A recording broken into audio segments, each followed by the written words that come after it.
This is Christian Cisneros with the Noob News, and we're here at the Austin Comic Con with Clayburn Moore. He is a sculptor, and how is Austin treating you? How's Austin Comic Con doing this weekend? Well, I actually am a local boy. I grew up in San Antonio, went to the University of Texas. I lived in Austin off and on, and moved back to Austin about a year ago. And we now are situated and located here in Austin, so we're local. Oh, awesome. How's the Comic Con this weekend? This is a terrific show. This is Wizard's first show in Austin, and we're thrilled. We're absolutely thrilled with the turnout, with the way they've run the show, with our location, the high-profile guests they've brought in. This has been a terrific show. It's been a long time in the waiting for a show like this caliber to really. Well, you know, Austin. Austin is a cultural center of the South. You know, you've got the music, you've got the arts. It's sort of a politically both directions, a lot of liberal, a lot of conservative. And we're seeing that reflected in the people that are coming to the show. They look at my work and they don't just appreciate the character, they appreciate the sculpting, the look of the figure, the artistic aspect of it. And we were hoping that would be the case, and it is. Yeah. Where do you get your inspiration for these? Are they commissioned, or do you have a character and you're like, I really want to do this, and I do it?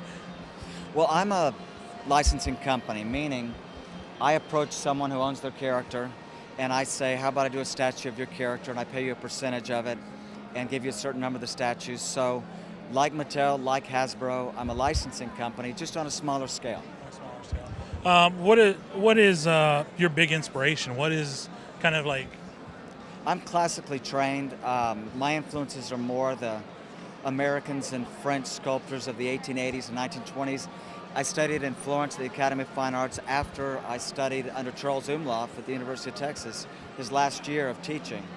And then when I finished, I studied overseas.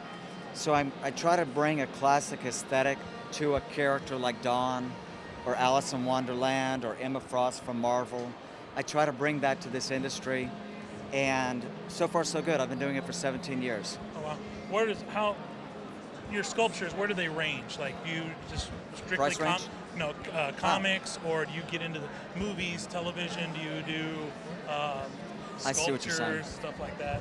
Well, I worked with Frank Frazetta from his paintings, so that's more your fantasy and your sword and sorcery. Generally, I'd say we do females from independent comics. I did the Buffy action figures, I did Futurama action figures, Beavis and Butthead. So I've done some of that, and that's all TV, because with TV you have people watching it every week. So they stay interested, and they stay interested even after the show ends.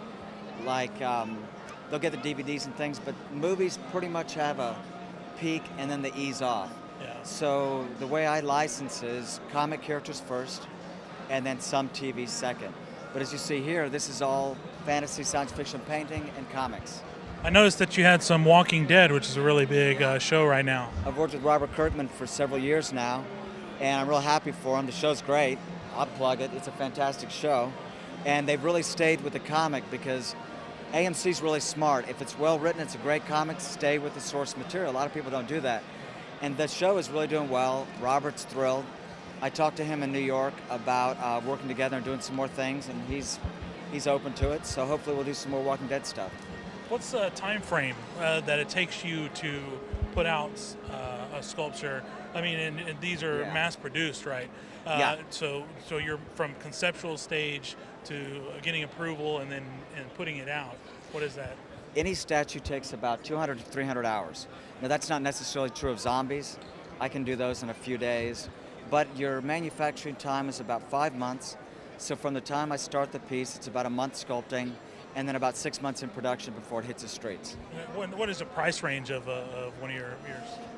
Our stuff runs a gamut, I would say, of $100 to $250, but the zombie stuff, we try to keep it more accessible and more affordable, so we did it smaller. So they can run $25 to $40. To the bigger statue was $99, and it sold out. Oh, wow. So that was good. What would you say, what do you have new coming out? What is something that you're working on right now that you really want to promote? Well, there's an artist that's one of the very best named Jeff Scott Campbell, and he did some work with Xenoscope. We do some Xenoscope stuff. This is a Xenoscope figure right here. I'm working on a Snow White. I'm doing this figure right here, and that's a Jeff Scott Campbell piece. So I'm working on that right now. The new pieces we're shipping are a 20th anniversary Dawn. We've got our faux bronze line, which is sort of the greatest hits of my stuff over the years. So we've got Witchblade shipping. I work with Brian Polito, who does Lady Death. I work with Joe Lenzner, who does Dawn. Mark Silvestri at Top Cow. We're doing a new Magdalena statue I'm sculpting right after Snow White. And probably, Joseph Lenzner is coming up with some other characters besides Dawn. I'll be working on those as well. And let me see. I guess that's most of the people I work with. I work with Eric Larson at Image, sometimes Mark Silvestri at Image. What how hard is it to transition from the 2D images that these people create to bring in a 3D character? It's fairly difficult. I don't want to overstate it. I think I'm good at it. At this point in my career, because I've been at this almost 20 years, it's a bit of more of a marriage of my style and their style, but they seem to, the collectors seem to respond well to that. Generally, when you look at a piece, you can go, that's based on a Billy Tucci piece of art. That's based on Lenzner's work. But I think that people also look at my work and go, that's a Clay Moore piece. I generally get that impression from our collectors. But at the same time, I think I give the readers of the comics what they expect to see in a statue. It's kind of a marriage. Yeah. Where can your fans and our fans find your stuff online? Where can they buy it? Where can they find out more news about you, about what you're working on, and how they can get your stuff? We do a monthly newsletter. Our website is csmorestudio.com, and you can get information about upcoming projects, what's on the horizon, press releases you can get on our mailing list. I've got sections that show works in progress, so you can see how I sculpt from the armature stage through each stage to the end. So if you're interested in seeing how these pieces are made, you can see it on our website. We do online interviews and we do online magazine interviews and also interviews with Toy Fair Magazine, Wizard Magazine, that sort of thing. Awesome. Well, this is Christian Cisneros from the Noob News. I'd like to thank you for your time.